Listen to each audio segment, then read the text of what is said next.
The real question is if you can learn web design on your own to become a great designer and actually make a great living as a web designer. And that's what we're going to cover on this video. Let's rock and roll. Hey designer friends, what is up? My name is Ron Segal. I've been a designer for over 20 years, and here on Flux, we cover how to become a great designer, how to make a living as a designer. And so if you're new here, welcome. Make sure you're subscribing and liking this video for more content on design and freelancing. And I want to talk about this question that a lot of people are asking on themselves.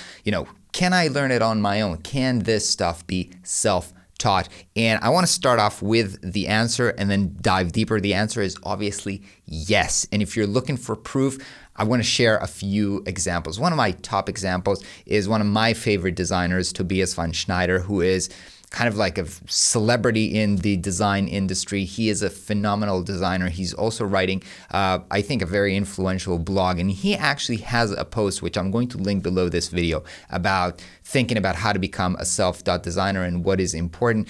And I think this is a great post. You should definitely check it. And this person, just for context, if you're not familiar with him, he is a great designer. I think he worked in Spotify. And most recently, he did a logo for one of NASA's missions. So you can become a self-taught designer, get to the top of your industry and work with the biggest and most important and interesting project. So this is kind of like proof number one. The other thing I've just recently posted on Twitter, if you're a self-taught designer, post your portfolios. And as you can see here, people with really impressive works and really impressive portfolios are all self-taught. So I'm saying this to, give you confidence and encourage you to go on this path and try to make it on your own. But now I want to make this video practical and actually share with you what is the best approach for doing it, right? So what is being self-taught, right? Being self-taught doesn't mean that you're not learning from other people and you're not learning at all. It probably means that you're not going to like an official school where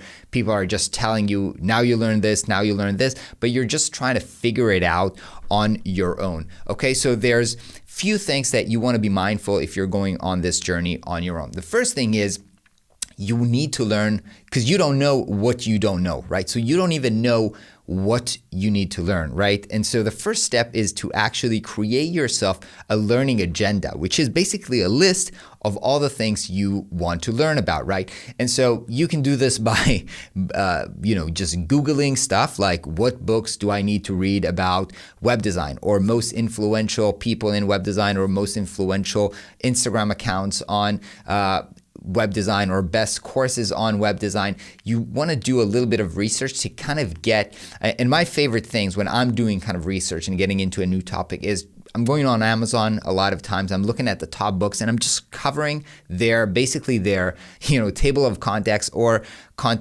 I'm going into some courses and looking at their curriculum. This basically gives you kind of like the structure of all the things that you need to know. And by the way, if you're interested in web design, we do have a workshop where we cover everything that you need to know if you want to be a self-taught web designer. I'm going to link it here or something. So make sure you watch this, and I hope this gives you kind of like the framework.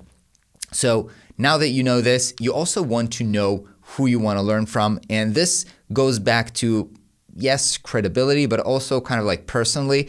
Some people like to learn on video. Some people like to learn by reading. Some people like to learn from women, from men. So you have to find the people who you connect with so that you actually want to spend time and learn with them. And the last thing that I want to mention, and this is true for everything that you want to learn, is how are you going to get feedback, okay? Because just consuming information is learning, but you're not getting better. You're only getting better when you're actually doing stuff, taking action, and then getting feedback from the actual world about how good the work that you're doing. So these two things, actually taking action and doing some work, is super, super important. And the other thing, getting feedback. And to get feedback, I really encourage you to get into some communities. And there are a lot of communities, especially for designers. There is Dribble, there is Design Twitter, which is a community of everybody who cares about design on Twitter. There's our community, right, the Flux community, and there's a lot of different communities where people get together, people sharing their work, they're critiquing, giving feedback to one another, and trying to help each other grow and become better designers.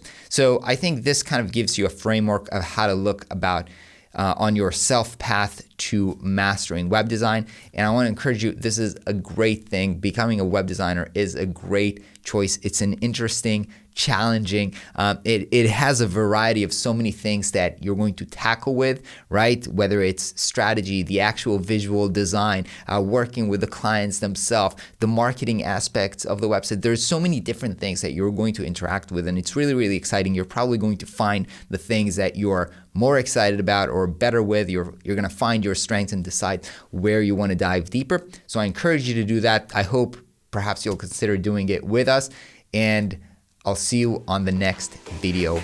Peace out.